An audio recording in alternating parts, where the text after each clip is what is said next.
Email marketing, like any other form of marketing, is a metric-driven system. We hear terms like KPIs and benchmarks being thrown around all the time, but it's not a hard science. What's going on, guys? Welcome back to my channel where you learn how to grow your business with email marketing. My name is Jasper. I'm an email marketer and the co-founder of Grab Digital at grabdigital.co. Let's talk email marketing. In the marketing world, we marketers are constantly testing and trying and tweaking new things until we find a metric that performs just a little bit better than before.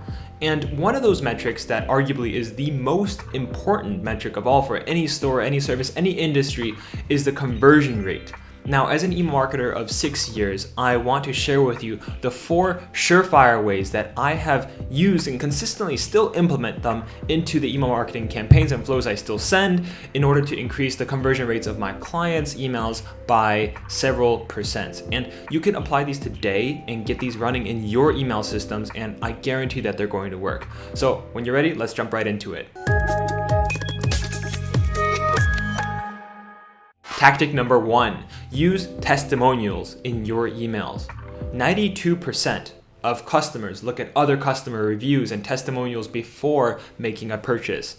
And if you are pushing product in front of your customers without sharing other experiences from other people that are honest and genuine about your product, they're much, much less likely to purchase from you as opposed to somebody else with testimonials. And there are a variety of ways you can input a testimonial onto your email.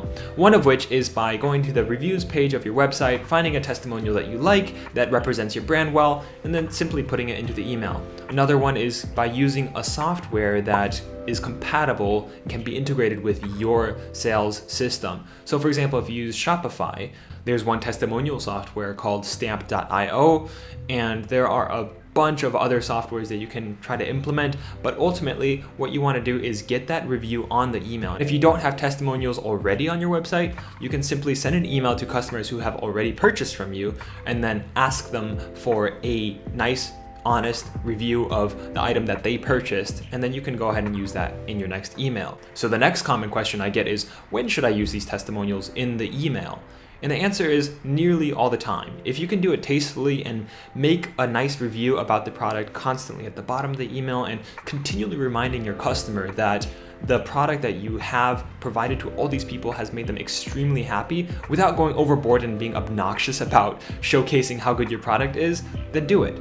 It's great, and it will continually help customers build a connection with your brand and other customers, and overall, a sense of trust. And that's the core concept. You want to build trust. Tactic number 2, reward customer loyalty.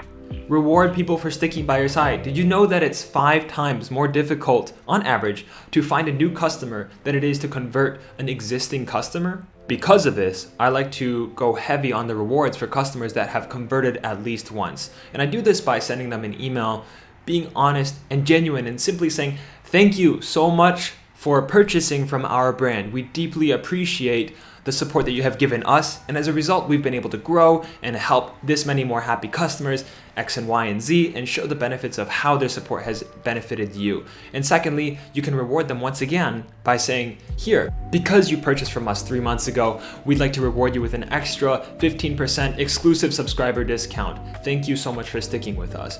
And that reward should reflect your brand values, and you can decide for yourself, but the concept is that you want to reward people for their loyalty. So the core concept here is nurturing that relationship between your brand and your customer. So that reward might look like anything, but regardless, the concept still applies. Figure out a way to nurture that relationship and make it deeply meaningful, that the customer feels like you are directly speaking to them and thanking them for their participation in helping you grow.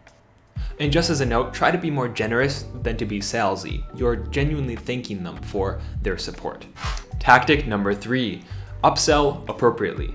So just like tactic number 2, where you nurture the loyalty of customers that have purchased from you, you should also take that same list and show them an example of what other items that customers have purchased together. So maybe in an occasional email, you would say, if you sell mugs, you would say, "Hey, you bought this mug 2 weeks ago.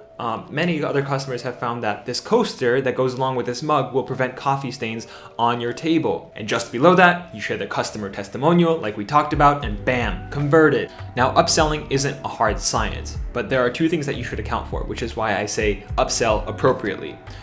One, don't take any random item from your store and put them together with another item and just send it to your customer. It would be a good idea to look at what items are frequently purchased together, then put them together in a package deal, then send that email off. And number two is that the upsell price should not exceed 30% of the original item's cost. So if you have a $10 item, it shouldn't be more than $3 for the upsell. And this number might vary depending on your actual average order value and your product size, but that's a general rule of thumb that is backed by science. And lastly, upselling your customers can increase sales by up to 4%. And I'm gonna link to all these studies down below so you can check them out yourself. And finally, tactic number 4, find the most popular, profitable emails that you are currently sending and do as many A/B tests as you possibly can. So I like to test my email variations 7 different ways and start with the subject line only. Don't do the body copy, don't do the button inside, start with only the subject line and change that around till you find a nice winner. And then go onto the preview line, test it around until you find a winner, then go inside and change the pop-up button in that email in that order. And I guarantee you're gonna find results as well. And last week, I even shared the 7 strategies I still use to help my clients increase their open rates and thereby increasing the conversion rates. So go ahead and check that out if you want. All that being said, I want to leave you with one final question. Would you like to see more videos on email copywriting tips or email design tips? Let me know down below. If this video was helpful to you and you want to continue receiving weekly tips on how to grow your business with email marketing, please click the subscribe button and the notification bell, and I'll be releasing weekly videos and tutorials on how to increase your email performance. And as always, thank you so much for watching, and I hope you have a wonderful week. Hope to see you soon. Bye-bye.